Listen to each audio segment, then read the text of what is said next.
Bem-vindo ao Gastro Talks, onde falamos como encarar as doenças gastrointestinais além da farmácia. Olá, pessoal! Você está no Gastro Talks. Meu nome é Estela Marini Meu nome é Candice Krumel. e no episódio de hoje nós falaremos sobre inflamação e intestino. Precisamos falar sobre isso. É um tema, então, que a Candice sugeriu e eu realmente gostei muito da sugestão dela, porque hoje se fala muito em inflamação, em alimentos inflamatórios, mas será que realmente qual é o impacto da inflamação na nossa saúde, né, Candice? Na verdade, Guria, é uma coisa que eu acho que começou a se falar há algum tempo atrás. Eu estava ontem dando uma revisada, eu acho que desde 2013 tem alguns artigos científicos sobre isso. Só que ainda, isso na medicina, 10 anos é pouco tempo, né? Então ainda é um terreno que a gente está estudando e o que acontece? Quando a gente está estudando essas coisas, a gente não tem muitas certezas. E eu vou te falar, tem doenças que têm 50 anos que a gente não tem muitas certezas ainda. Então eu fico, às vezes, um pouco receosa de isso é inflamatório, isso não é inflamatório, isso se faz, isso não se faz. Como assim? A maioria dos estudos são em ratos e vamos combinar, né? O organismo de um rato não é igual ao organismo de um ser humano, nós somos diferentes, né? E a gente tem muito mais complexidades do que um rato.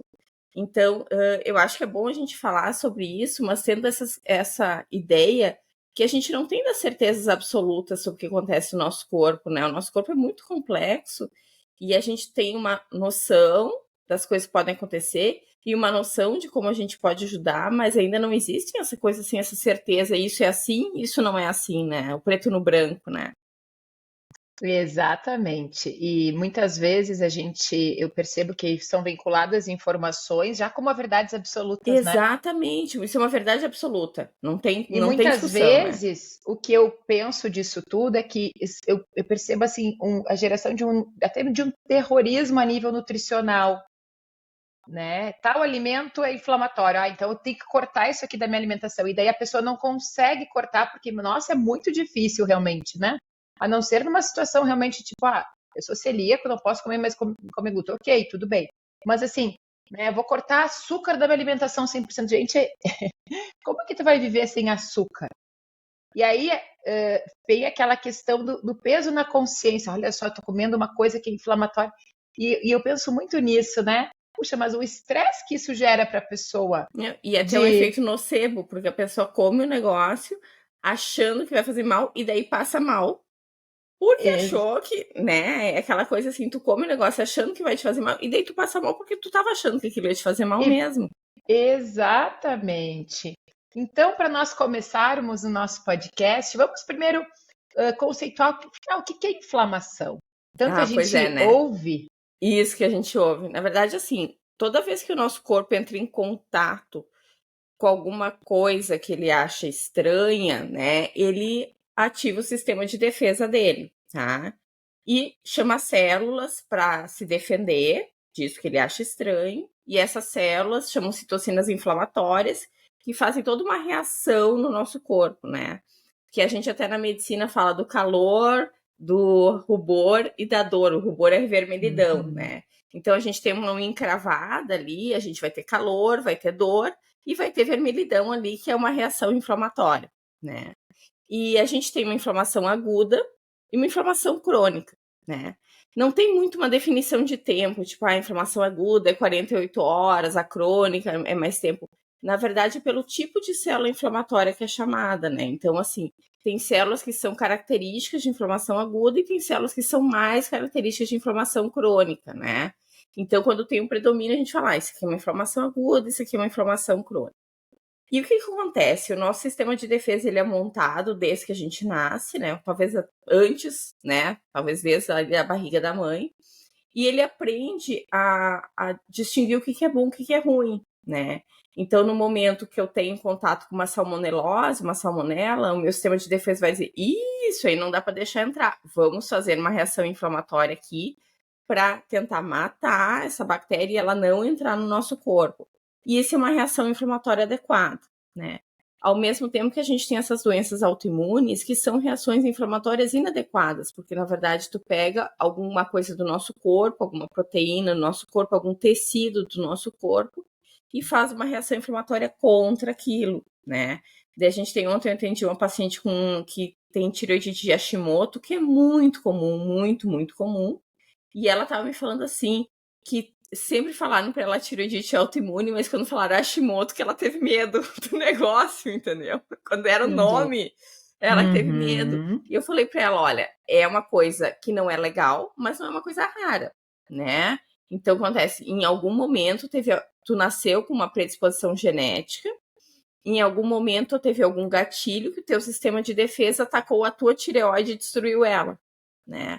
O que foi esse gatilho? Talvez é isso que a gente vai falar, que é talvez o intestino seja um gatilho, né? Mas, então, existem esses dois tipos de reação inflamatória, né? E tem também as alergias, né? Que eu acho que é também uma reação inflamatória inadequada, que não é contra uma coisa interna, é contra uma coisa externa, mas é demais, passou do ponto, entendeu?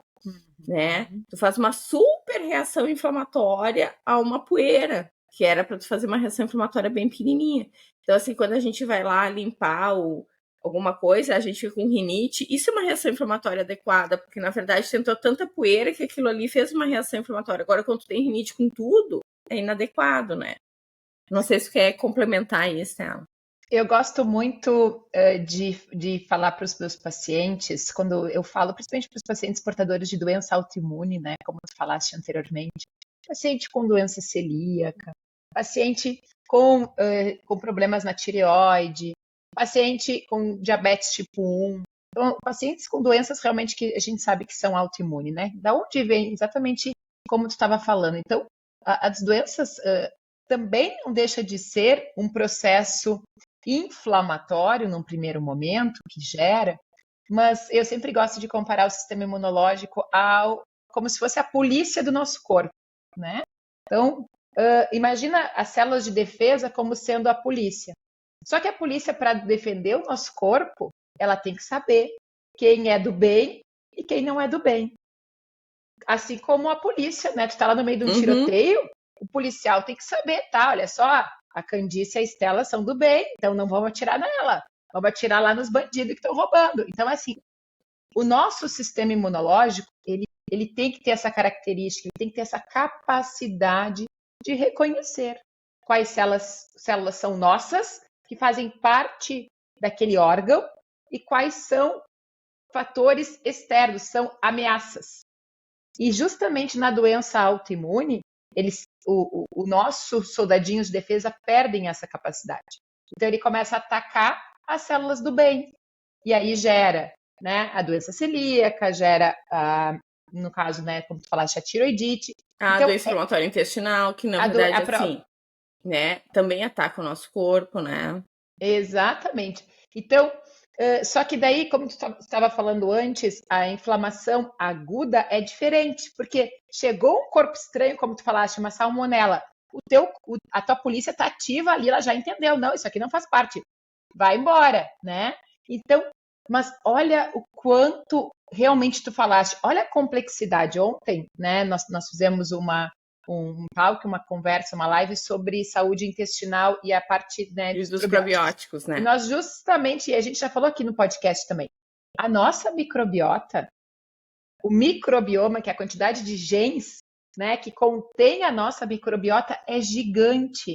Então, assim, o nosso sistema imunológico já tem que reconhecer, né, aquelas montão de bactéria que é nosso, que mora no nosso trato gastrointestinal, e não atacar esse monte de bactéria. Olha, e quantas células nosso corpo tem, e o nosso sistema imunológico tem que ter a capacidade de reconhecer todas elas como sendo nossa. Olha a complexidade do sistema. E tem que reconhecer quando uma célula se divide errado e ela tem que morrer.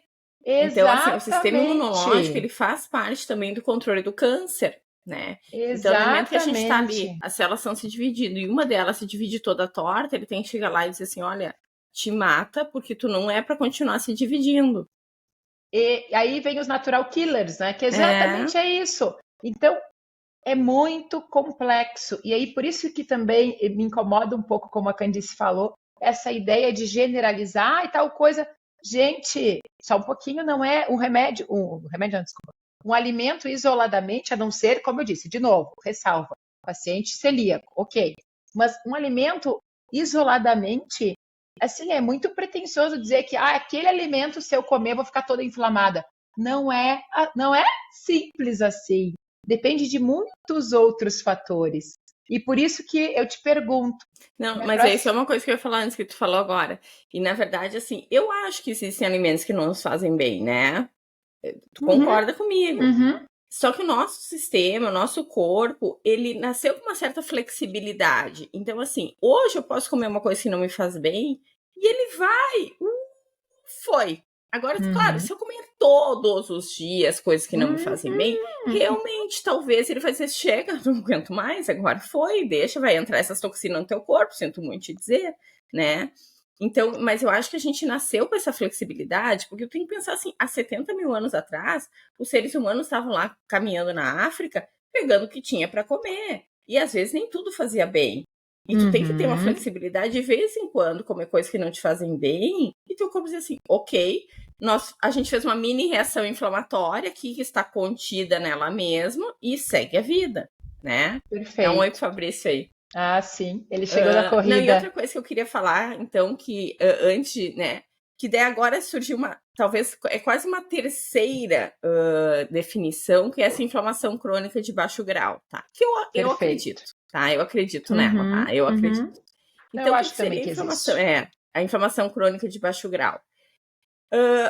Tu tem todos isso que a gente estava falando, essas reações inflamatórias que produzem essas manifestações clínicas. E a inflamação crônica de baixo grau, quando tu tem uma reação inflamatória no teu corpo, mas ela é muito menor, muito, muito menor. E ela não costuma se manifestar clinicamente como dor, calor, rubor, tosse. Ela não costuma ter essas manifestações clássicas. Mas quando se faz alguns exames que a gente não costuma fazer na prática clínica, mas quando se faz alguns exames, tu vê que tem mediadores inflamatórios aumentados. Talvez a melhor analogia que eu posso fazer é com guerra. Então, assim, a reação inflamatória comum é que nem a guerra da Ucrânia. Tem exército lá, todo mundo sabe que tá tendo guerra, tu vê a guerra, tu vê na TV, todo mundo sabe que aquilo ali é uma guerra, tá? Essa é a inflamação clássica. A inflamação crônica de baixo grau é mais ou menos o que acontece aqui no Brasil, entendeu? A gente não consegue andar às 11 da noite que a gente vai ser assaltado, tá? A gente vive num estadinho de medo sempre. Tu não pode deixar tua bolsa na praça, não vai acontecer. De alerta. Isso. De alerta.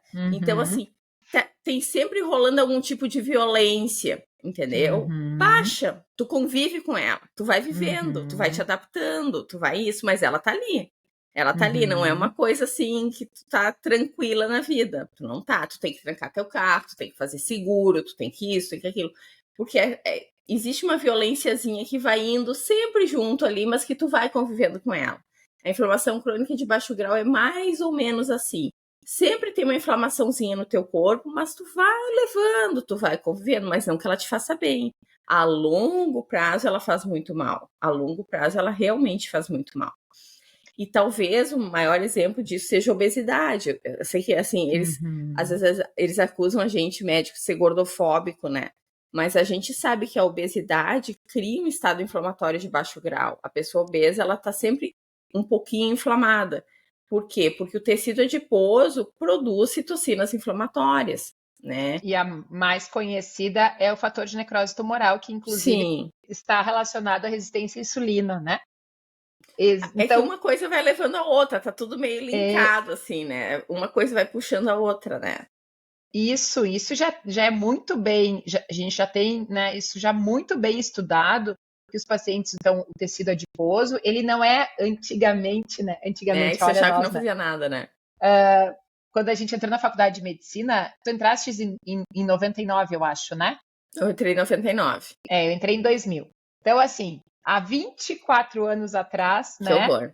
Marcela, por que tu fica falando uma cidade assim? Não se nessa época, não se tinha tanta clareza dos mecanismos, né? Mas com o passar do tempo, isso já é uma coisa que a gente já sabe há bastante tempo da resistência à insulina, né? Isso é uma coisa que hoje já temos bem, realmente, eu digo, a medicina é a ciência das incertezas, mas tem algumas questões que a gente já conseguiu estudar e a gente já tem clareza dos mecanismos, né?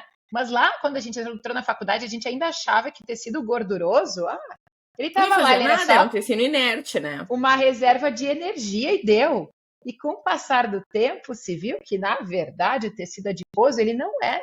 Ele produz, sim, substâncias que podem trazer muitos malefícios. E aí uma delas é o fator de necrose tumoral, que ele impede a entrada de glicose na célula, dificulta, na verdade, a ação da insulina. A insulina tem uma menor capacidade de colocar a glicose para dentro Não, da célula. inclusive, tecido adiposo produz leptina, que é um negócio pra gente comer menos, né? Exatamente. E há um contrassenso, porque na verdade ele produz a leptina, mas aí a gente fica resistente a essa A leptina, leptina. E exatamente. aí mesmo, por isso Quanto que mais muita leptina ele produz, mais resistente a gente fica, né? isso, e aí então por isso que é tão complexo tratar a obesidade, porque Uhum. aí a pessoa entra num ciclo que não é virtuoso, é um ciclo vicioso, né? E aí muitas vezes chega um momento que mesmo comendo menos, o corpo dela todo ele não quer perder gordura, né?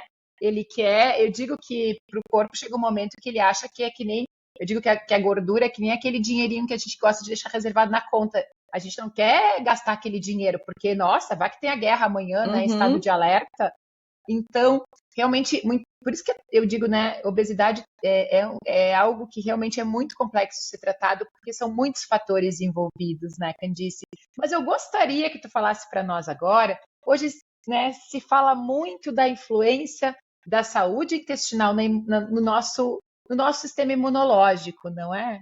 Hoje se fala, né, eu digo que como isso, que bonito que é esses novos conhecimentos que estão surgindo e estão nos ajudando a compreender que o tubo digestivo ele se comunica com todos os outros órgãos. E claro que quanto mais a gente estuda, quanto mais, né, os estudos mostram, né, o quanto o cérebro né, está interligado com o intestino, o quanto o intestino está ligado com o músculo, com o coração. Hoje praticamente tem Uhum. eixo intestino se Intestino comunicando tudo. com todos os órgãos. Mas se a gente parar para pensar, claro que isso faz muito sentido, porque o intestino ele faz absorção de todos os nutrientes e em termos assim de superfície corporal, ele é a parte do nosso corpo que tem a maior superfície de contato. Se a gente for, né, nós já falamos sobre isso. Se Uhum. nós abrirmos o intestino delgado, a superfície de contato com o meio, né, com o meio é do tamanho de uma quadra de tênis, sem contar as outras partes, né? Sim. Então, o que eu quero te perguntar é o que causa, afinal, né, a inflamação de baixo grau, tu falaste, né, a questão da Uhum. obesidade, né? Tem mais É, alguns outros gatilhos tem, que tu tem, gostaria de né? Na falar? verdade, eu dei como exemplo, talvez é o exemplo assim mais fácil de entender, né? Uhum. Mas tem várias coisas que causam inflamação. Tabagismo causa inflamação crônica de baixo grau, o abuso de álcool causa inflamação crônica de baixo grau, né?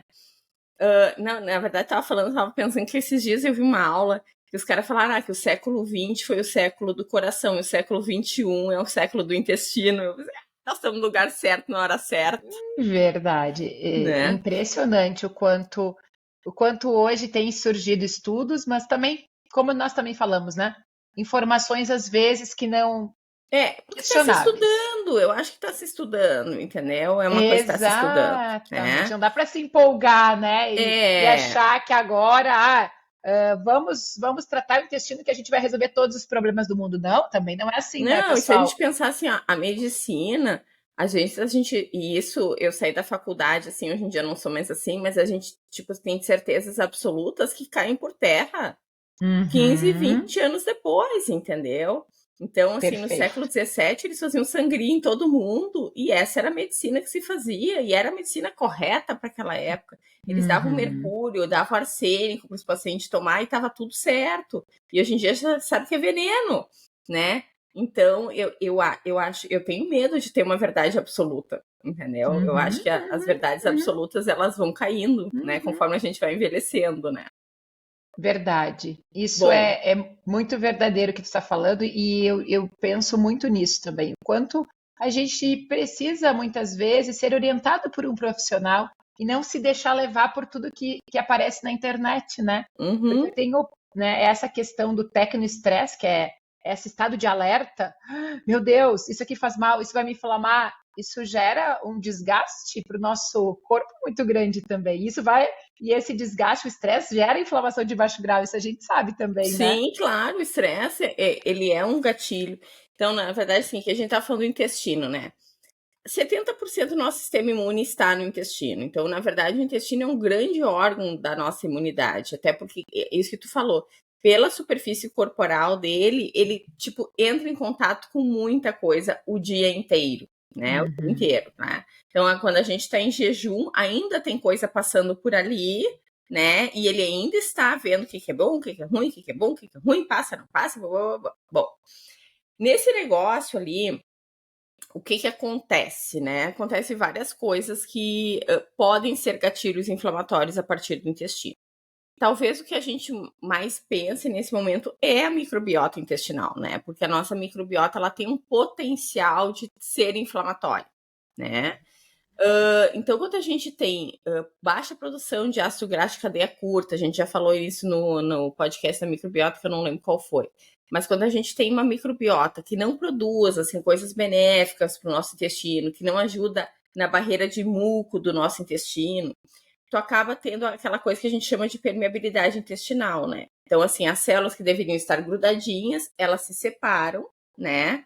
E começa a ter um aumento de fluxo, assim, né? De influxo, desculpa, de material que não deveria estar entrando, né, na nossa corrente sanguínea. E isso é uma coisa que faz o nosso sistema imune entrar em alerta, tá? Perfeito. Então, assim, no momento que começa a passar coisas que não deveriam estar passando, o nosso sistema imune fala, calma aí, vem pra cá. E isso normalmente não dá uma super reação inflamatória. Dá uma super reação inflamatória quando a gente tem uma gastroenterite, quando a gente pega uma infecção intestinal mesmo. Agora, no dia a dia, com a nossa microbiota normal, sendo uma microbiota que talvez não seja mais saudável do planeta, tu não tem uma super reação inflamatória, mas tu entra nesse estado de inflamação crônica de baixo grau, porque tu ligou o teu sistema imune e tu vai e o sistema imune ele vai tentando fechar aquilo ali. Só que às vezes as tentativas dele fechar aquilo ali abre mais ainda, porque ele começa a trazer citocinas inflamatórias que fazem aquilo ali às vezes abrir mais ainda, né? Perfeito. A gente não sabe muito bem. A gente sabe que tem algumas bactérias que não são tão boas. Vocês falaram isso ontem no podcast, né, dos probióticos. Então, assim, a gente tem as bactérias patobiontes, que a gente sabe que elas não são tão boas, mas tudo depende do equilíbrio entre as bactérias. Então, assim, tu precisa ter um equilíbrio, porque mesmo um excesso de bactérias boas pode causar isso. Hoje em dia tem a quermância, que todo mundo ama e bota na internet da quermância, que é linda, maravilhosa mesmo, ela ajuda a gente a emagrecer, é uma bactéria do bem. Só que o excesso de quermância tira muco do intestino. Muco. É isso aí. Ela come muco. Então, o excesso de quermância é ruim. Então, tudo depende do equilíbrio. Então, assim, a gente já sabe que a microbiota, ela é um fator realmente que pode causar uma inflamação crônica de baixo grau, tá? E como a gente já falou, a microbiota, a gente começa a formar a nossa microbiota lá atrás, quando a gente tem parto vaginal ou parto cesáreo, quando a nossa mãe nos amamenta, lá atrás, quando a gente toma muito antibiótico até os 2, 3 anos de idade, lá atrás a gente forma a nossa microbiota, só que a gente modula ela conforme o que a gente come, né? Então, assim, a nossa microbiota, ela é modulada pela nossa dieta e pelos nossos hábitos. O exercício, tabagismo, bebida alcoólica. A nossa microbiota é moldada por isso, né? Perfeito. Não sei se você quer falar alguma coisa da microbiota. Eu queria, eu vou tentar, essa parte da inflamação de baixo grau, acho que é bem difícil de entender. Eu gosto de fazer uma comparação que talvez facilite para as pessoas. Vamos imaginar que a parede intestinal é como se fosse uma parede de tijolos, tá? Então, vamos supor que seja assim, por exemplo, como se fossem 3 filas de tijolos, né? Né? E aí, esses tijolos estão grudados um no outro com rejunte, eles estão coladinhos, ok? E aquela primeira camada de tijolo é como se tivesse uma cobertura ali protegendo, que é a barreira de muco. Então, imagine como essas 3 camadas sendo as paredes do intestino. E aí, em cima, ela é coberta por uma camada de muco espessa, que é por onde circula a nossa microbiota intestinal. E elas estão ali, né, em equilíbrio. Eles estão ali tranquilos, enfim. Mas assim, ó, aí tá, o muco, ele até dá uma protegida para a microbiota não ficar grudada nas células intestinais, entendeu? Ela fica ali, né? Daqui a Isso, pouco ela fica passeando. É. Isso aí. Só que a partir do momento em que, né, gera esse desequilíbrio, essa barreira de muco, muitas vezes ela enfraquece, ela fica fininha, ou até mesmo, às vezes, né, ela desaparece. Então, esse fator protetor vai sendo perdido. E o sistema imunológico é como se ele estivesse lá na primeira camada de tijolo. E normalmente, então, as nossas bactérias, nossa microbiota não tem contato direto assim com o sistema imunológico, desde que esteja, né, como eu disse, o rejunte ali no lugar certo. Quando tu perde essa barreira, ela perde esse rejunte, ele sai do lugar, ele é rompido essa adesão, né? Nós temos as moléculas de adesão, a adesão que eu estou chamando do rejunte, ele está grudando os tijolinhos. O que acontece? Ela vai ter contato, essas bactérias vão penetrar e vão chegar nesse local onde está o nosso sistema imunológico. E aí o nosso exército, ele fica em alerta. E isso realmente, como a Candice falou antes, e depois para fechar, né, esses espaços, realmente é muito desafiador. E uma coisa que a gente não falou é que até eu comentei no início do podcast, porque a inflamação crônica de baixo grau, a gente não tem um super exame para ver ela, viu?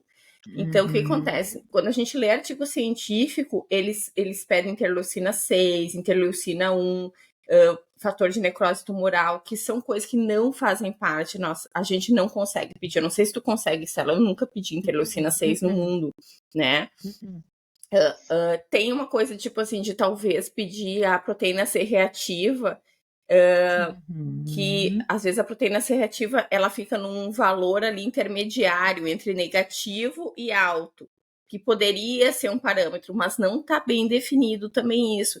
Então a gente não tem ainda um exame laboratorial para te falar, olha, você está com inflamação crônica de baixo grau. Existem esses exames, só que eu acho que eles devem ser muito caros, porque a gente não tem na nossa, assim, no laboratório ali para fazer. Não é uma coisa que a gente consiga fazer. Então, é mais ou menos assim, a gente conversa com o paciente, né? Porque não tem ainda uma coisa assim, dizendo, olha, isso que tu tem que pedir de exame. Não tem, né? Bom, perfeito. Da microbiota, gente, assim, a gente já teve um podcast de microbiota, já não vai entrar, né, nisso. Mas, então a gente sabe que a microbiota, ela é um fator estressante, eventualmente, para o nosso intestino, tá? E daí entra a parte da dieta, que é a parte talvez que seja mais, assim, controversa, né? E que a gente tenha mais dúvidas ainda sobre isso. O que a gente sabe? Eu peguei um artigo ontem para ler sobre isso, tá? Para não falar besteira, tá? O que a gente sabe? Que realmente existem alimentos inflamatórios, mas não são esses que vocês estão pensando. Na verdade, a maioria que fala são coisas que estão em alimentos industrializados. Então, assim, adoçantes são inflamatórios.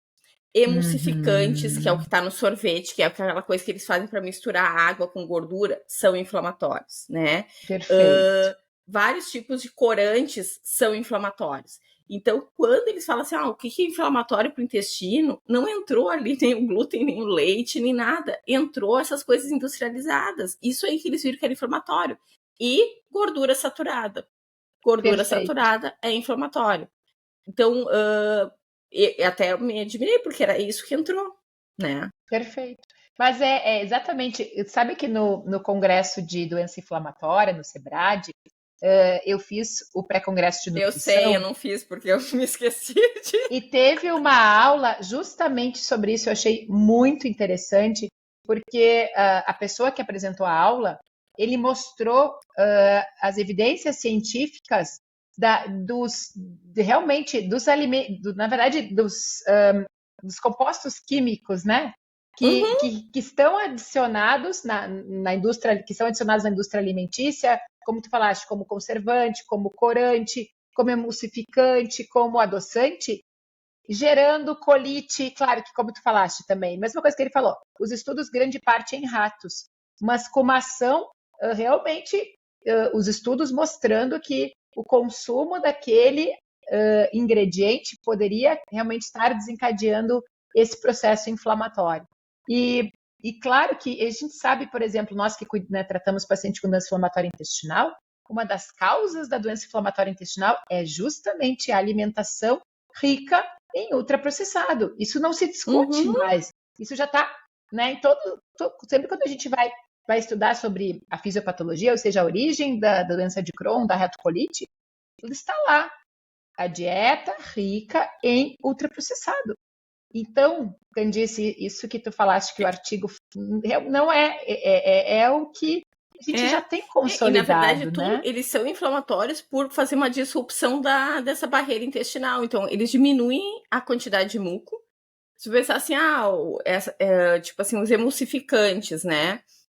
Eles acabam funcionando como um detergente ali para o muco do intestino e eles diminuem essa camada de muco e fazem com que a nosso sistema imune entre em contato com essas bactérias que moram no nosso intestino, que tá tudo certo, só que ele não costuma ter contato assim com elas. E ele pensa, não, tem uma coisa errada, Exatamente. tem muita bactéria aqui, entendeu? Exatamente. Né? Tira o rejunte da tua parede lá de tijolo. E aí Eles dizem, o exatamente é que isso. está acontecendo, né? Na verdade, já se viu, né, que e esse é outro exame que a gente também não tem na prática, que quem consome muito alimento ultraprocessado tem mais lipopolissacarídeos, é o LPS, que a gente chama, que são LPS. produtos das bactérias do nosso intestino, bactérias gram-negativas, correndo na corrente sanguínea. Então, essas bactérias conseguiram entrar, elas conseguiram passar e entrar, né, na nossa corrente sanguínea. Então, já se sabe isso. E isso já fizeram em humanos, não é em ratos, são estudos em humanos, né? Que Uhum. essa nossa alimentação mais ocidental, ela tem aumento de LPS na corrente sanguínea, né? E são as bactérias geralmente patobiontes que geram os É, LPS, né? Que isso gera aí. então, Bom, mas aí assim, ó, do glúten e do leite, que são, acho, talvez as coisas que mais se falam, tá? O que que acontece? O glúten, até a gente já falou, acho que no podcast de glúten, que realmente, assim, para quem tem doença celíaca, não tem muito o que discutir. E para quem tem sensibilidade não celíaca ao trigo, ao glúten, eu acho que também, assim, tem aquele negócio, a gente até já falou, mas eu vou falar de novo, que o glúten é um dos alimentos que produz a zonulina, que é uma coisa que Uhum. faz essa disrupção dessas tight junctions, dessas junções, esse cimento ali, né? Se rejunte, não é nem cimento, porque ele não é duro, né? Ele é molezinho, tá? Desse Exatamente. rejunte. Então, e o que acontece? Todos nós produzimos um pouco de zonulina quando a gente consome, né, o glúten. Só que normalmente o nosso corpo dá conta do recado e fecha de novo, entendeu? Talvez, para quem tem algum processo inflamatório que já saiba, tipo assim, eu tenho artrite reumatoide, eu tenho psoríase. Talvez não seja legal ficar comendo muito glúten todos os dias, né? Mas talvez também Uhum. não precise cortar totalmente da dieta. Mas o que Uhum. acontece? Como a gente sabe que o glúten aumenta a zonulina em todo mundo, só que a maioria das pessoas dá conta do recado, se tu já tá inflamado, talvez tu não tá mais conseguindo dar conta do recado. Então, talvez tu tenha que realmente dar uma maneirada. Mas se tu não tem doença celíaca, não tem nenhuma indicação de tu cortar absolutamente o glúten da dieta. Agora, tu já deve ter ouvido isso, e eu também escuto no consultório da pessoa dizendo assim, não, mas eu tirei o glúten e parou minhas dores articulares, né? A dor Uhum. articular melhorou total.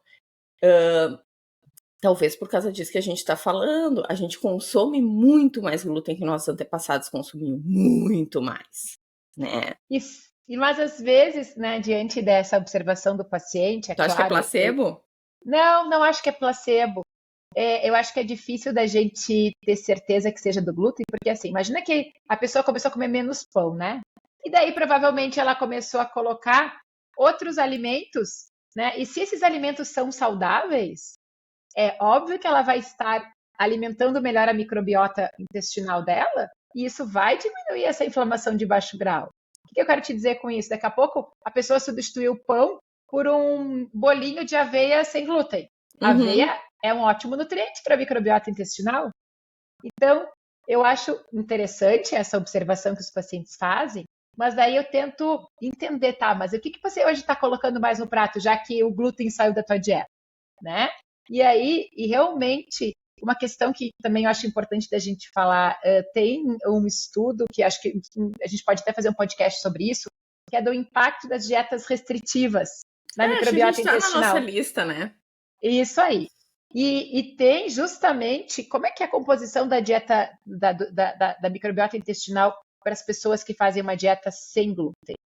Não tem uma menor em relação a uma alimentação diversificada, colorida, em comparação, por exemplo, à alimentação do Mediterrâneo, desses padrões alimentares que já estão bem estabelecidos como sendo ótimos para a microbiota intestinal, rico em fibras, rico em polifenóis.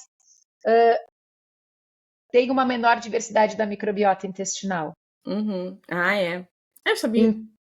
Então, assim, eu acho que é muito importante essa tua observação, Candice, mas eu geralmente, diante de um paciente que fala, ai, realmente eu melhorei muito com a retirada do glúten, né? Então, eu tento entender o que mudou na alimentação da pessoa e, claro, tentar melhorar ainda mais a alimentação, descascando mais, desempacotando menos, diminuindo, né, os adoçantes, os corantes, os emulsificantes. E outra questão que às vezes eu me questiono, tá, mas olha só, mas como é que era esse pão que você comia? Ah, doutora, é aquele pão de sanduíche que fica, Da o pão de Seven Boys. sanduíche, Que dura 20 dias. que dura um mês, é aquele. E às vezes eu me pergunto, mas será que realmente é o glúten daquele pão? Ou será que são, imagina para um pão durado fora da geladeira um mês. É só olhar no rótulo, né? E como é que a gente sabe se tem ultraprocessado, se é ultraprocessado ou não? É quando tem aqueles nomes que a gente não tem na Aqueles nossa nomes assim cozinha. que a gente não consegue falar. Se tu não conseguiu falar o nome, é ultraprocessado. Exatamente. Então, às vezes eu me questiono, bem isso que tu falaste lá no início, né, Candice? Vamos ter muita cautela quando a gente generaliza, é o glúten que me faz mal. Tá, mas será que é o glúten? Ou será que era o tipo de pão que você vinha consumindo? Quem sabe fazer um teste, começar, né, a comer um pão, esses que estragam, né? Tipo, não esses que duram um mês, né? E vamos ver como é que o teu corpo reage. Vamos incluir mais fibra, mais nutrientes. Como é que será que o meu corpo reage? Não sei Bom, se faz sentido para ti. E não, eu queria falar do leite, guria. Tu sabe que eu não gosto de leite, né? Então, Uhum. assim, Candice, pessoalmente, eu adoraria ter uma evidência super científica que o leite é inflamatório, tá?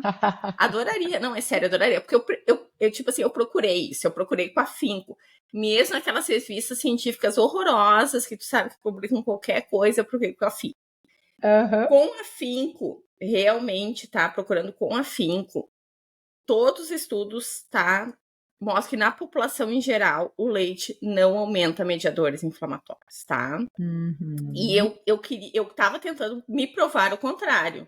Então, tu Uhum. tá pegando um viés, uma pessoa que queria que o leite fosse inflamatório. E tipo, foi atrás, tipo, não, o leite, eu acho que ele é inflamatório, eu sinto isso na minha alma, tá?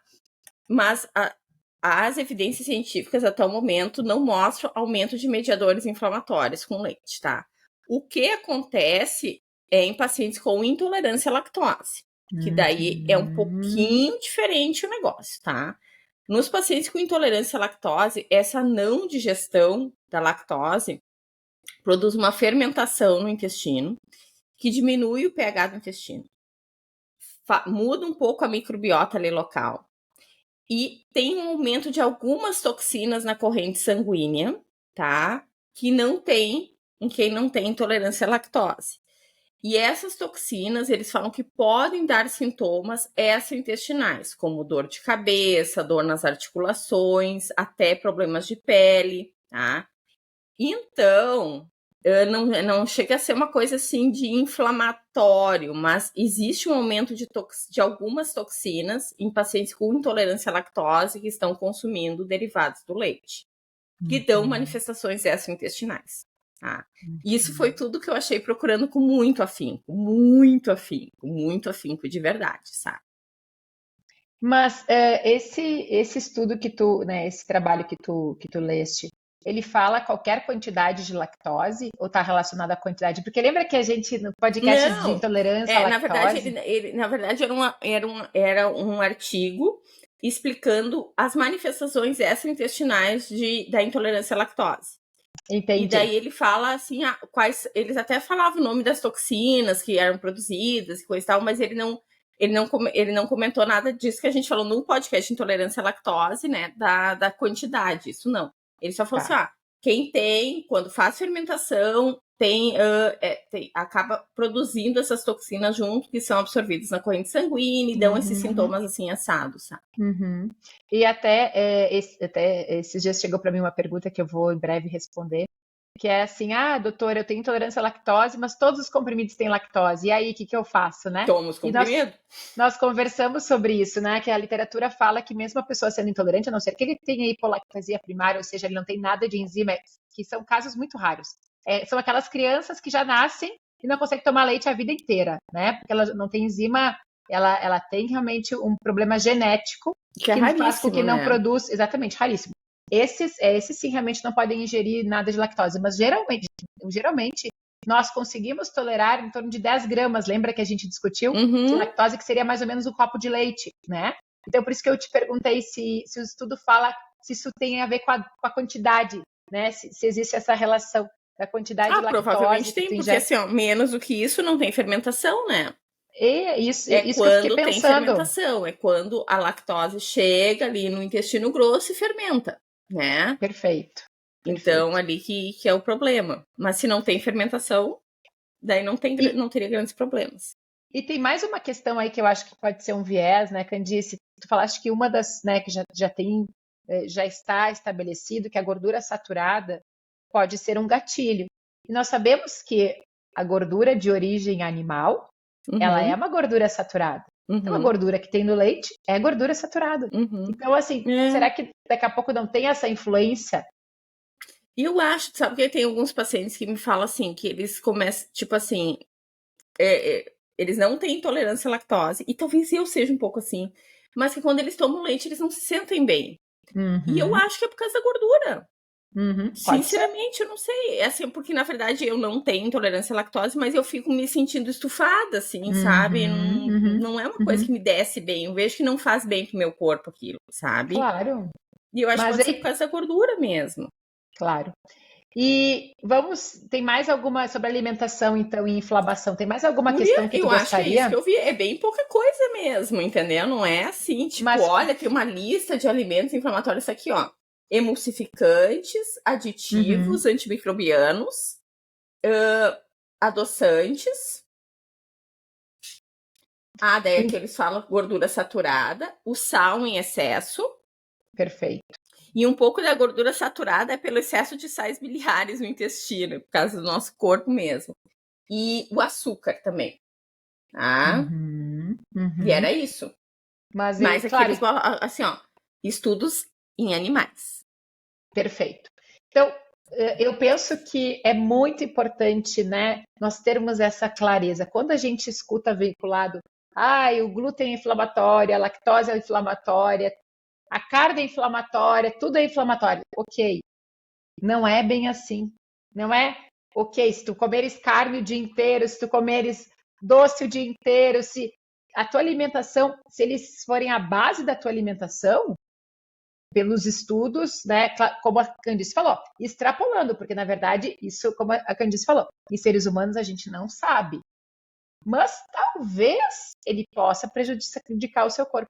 Mas você ter, né, eles como parte de uma alimentação e não a base da alimentação, eu não vejo o motivo desse terror nutricional que hoje a gente tem ouvido, né, Candice? Não É. sei se E faz se a gente sentido. pensar até, guria, assim, porque na verdade eu sou meio que quase uma entusiasta da dieta low carb para quem tem esteatose hepática, né? Para quem tem resistência à insulina. Eu acho que tem que diminuir Uhum, bastante, realmente, principalmente carboidratos simples, tipo a uhum, farinha, essas coisas, eu acho que tem que dar uma boa diminuída mesmo, né? uhum, Mas se a gente for pensar, a dieta low carb, baseada em carne mesmo, ela é inflamatória para o intestino, uhum. né? Ela não é uma Uhum. dieta anti-inflamatória, é uma dieta inflamatória, né? É, Aqui, em todos os estudos que eu li 4 ontem, todos eles falam de uma dieta plant-based, como isso aí. uma dieta anti-inflamatória, né? Então, assim, uma dieta, não é uma dieta vegana, né, gente? Uma dieta Não, plant-based, quer dizer, mais planta do que carne, entendeu? Mas, isso. assim, eles botam o peixe como sendo um alimento anti-inflamatório, né? Mas é aqueles negócios que a gente falou quando a gente fala, não sei qual dos podcasts a gente falou dos tal dos ômega, né? Porque, na verdade, seria o peixe rico em ômega 3, que a gente tem pouco aqui no Brasil, né? Perfeito.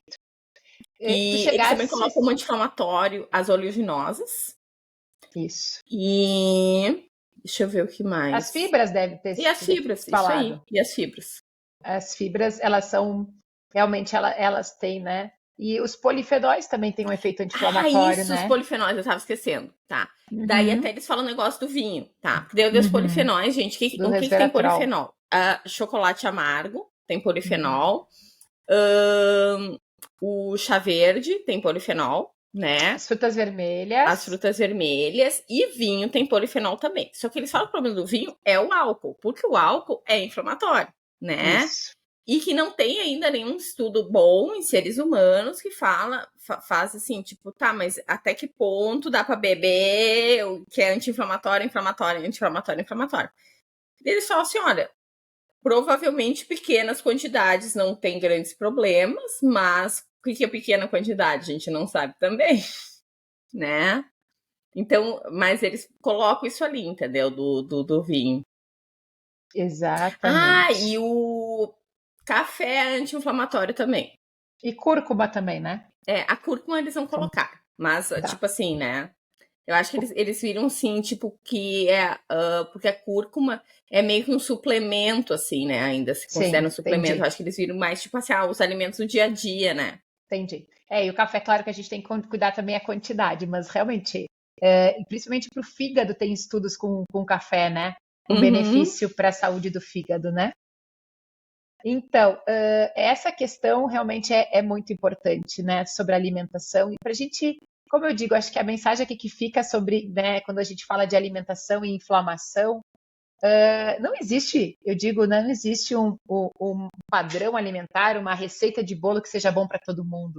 Mas tem algumas questões que eu acho importante nós reforçarmos aqui, que é justamente isso que a gente falou, trazer mais cor para o prato, diversificar a alimentação. A microbiota gosta muito disso.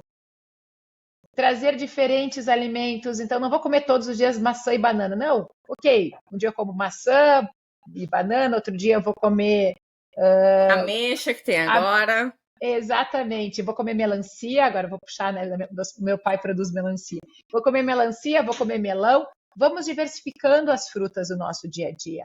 Vamos diversificando a salada do nosso dia a dia. Quem sabe lá na salada a gente já coloca algumas sementinhas, né? Coloca lá no buffet tem chia, joga chia na salada, né? E vamos trazendo também aqui as leguminosas para a nossa alimentação. As leguminosas também são importantes para a saúde intestinal como fonte de. Elas não são só fonte de proteína, mas também elas são fontes de fibra, então é um ótimo alimento para a nossa microbiota.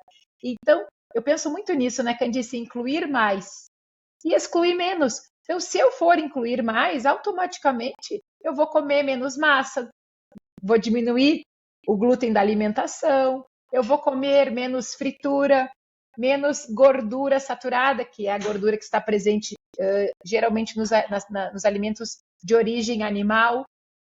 Então é esse E a gente não equilíbrio. falou, né? Mas assim, a gordura trans também é um problemão, né, guria? Perfeito. Porque a gente falou bastante da gordura saturada, mas eu acho que pior que a gordura saturada é a gordura trans, né? Exatamente. Que tem a ver com a parte que é da indústria farmacêutica, da indústria alimentar mesmo, né? A gordura trans realmente ela é muito ruim para nossa saúde. E a gordura trans cada vez mais, né, tem se tirado dos produtos, né? Sim, eu acho assim que a, o recado do podcast é aquela coisa que tu sempre fala, né? De se embalar menos e descascar mais, entendeu? Porque o que a gente É, sabe hoje em dia que é inflamatório mesmo são as coisas que a gente fez em laboratório para colocar nos alimentos, né? Uhum. Porque, assim, mesmo a gordura saturada, tá? Tipo assim, se tu não for um super carnívoro de comer, tipo, Uhum. churrasco todos os dias, Uhum. tu consegue, né, comer, Tudo comer bem. carne todos os dias e talvez não dê, assim, tu pode comer peixe de vez em quando, dá, né, uma assim, né? Mas eu acho que a coisa mais importante mesmo é cuidar dos alimentos industrializados, entendeu? Perfeito. E tentar, como eu digo sempre, né? é, quando possível, evitar de tentar fazer, preparar alimentos em casa, que daí a gente tem certeza da procedência, né? Uhum, A gente tem certeza, porque daqui a pouco, por exemplo, eu vou comer fora, e aí eu vou comer. Tipo, ontem eu fui comer um peito de frango fora. Aí eu senti aquele gosto sabe, daquele dos tempero temperos, daqueles temperos pronto. industrializados, tipo Uhum, sazon. Opa, não vou falar o nome de marca, mas enfim. De temperos industrializados, que a gente sabe que é péssimo, não é? uhum. Que é cheio de aditivo químico ali, de corante, enfim. E aí tu pensa assim, puxa, olha só. Então, em casa, quando eu preparo o frango, eu sei o que eu coloco, boto sal, pimenta, enfim, alguns outros temperinhos que são todos que eu sei a proceder. Então, essa é uma questão que eu acho que a pandemia, a gente resgatou essa ideia da gente cozinhar em casa quando possível, né? Claro Mas que é agora bom, todo mundo já voltou pra loucuragem também, né?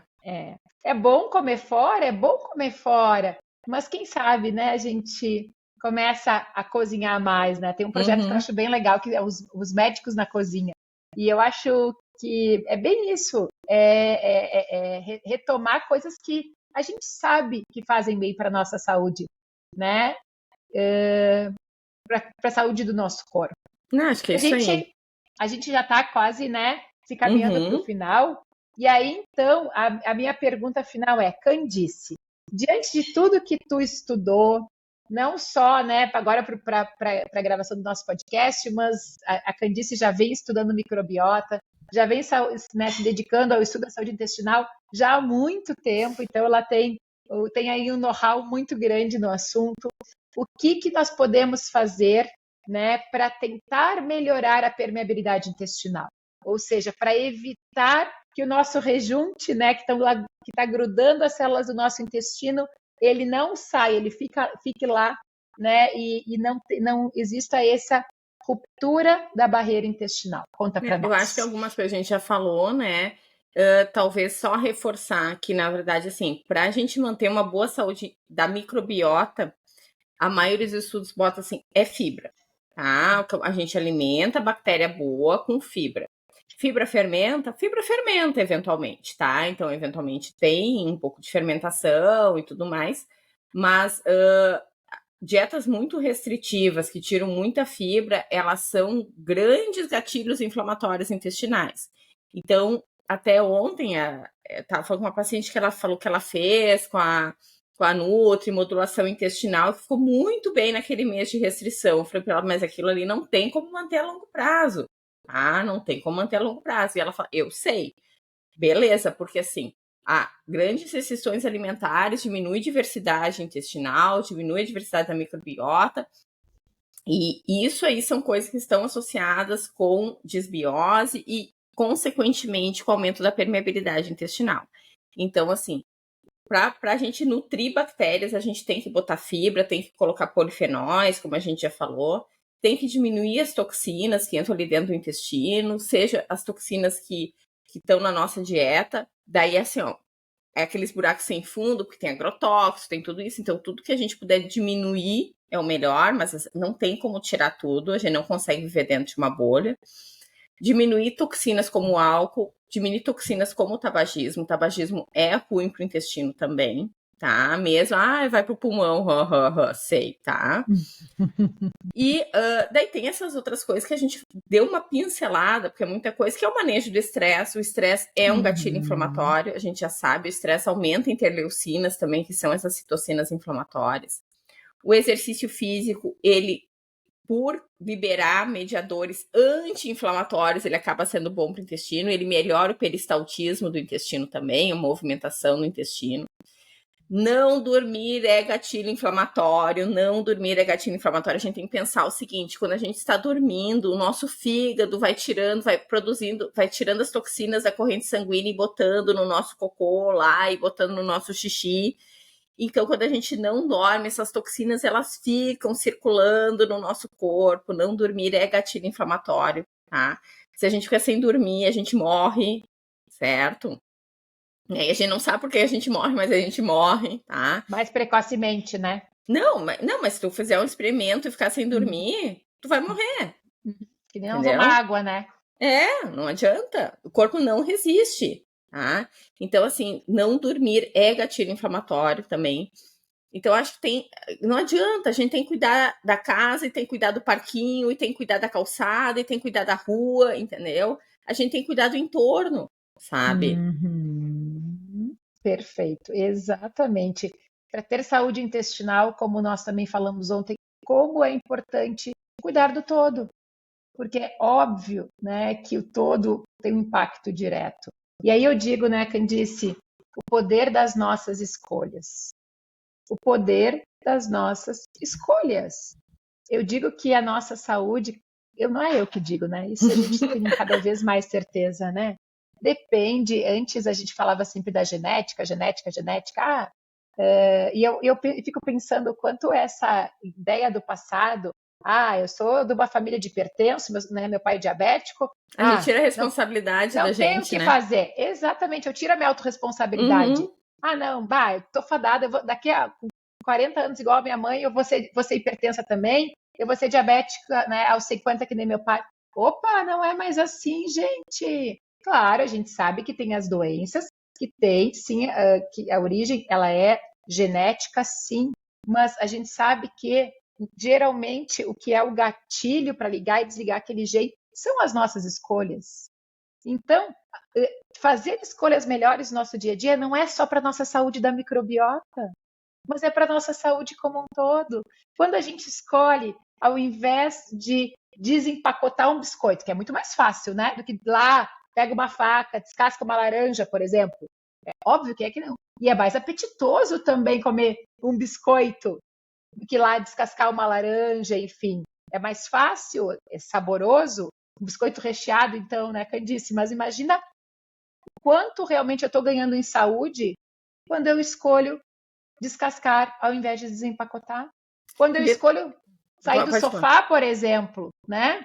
Eu falei esses dias, a gente tem preguiça de fazer atividade física. Eu digo, eu faço atividade física regularmente, a Candice também faz, e eu acho que às vezes as pessoas idealizam que a gente ama fazer atividade física. Ai, coisa bem boa, agora eu vou para academia. Não é assim, gente!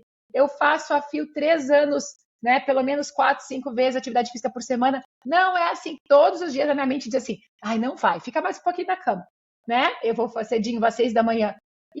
Só que quando a gente tem clareza do benefício, a gente precisa ter clareza do benefício daquela prática para tu sair, para tu conseguir vencer a resistência do cérebro, não é? Não, eu falo para os pacientes, eu vou na força do ódio, entendeu?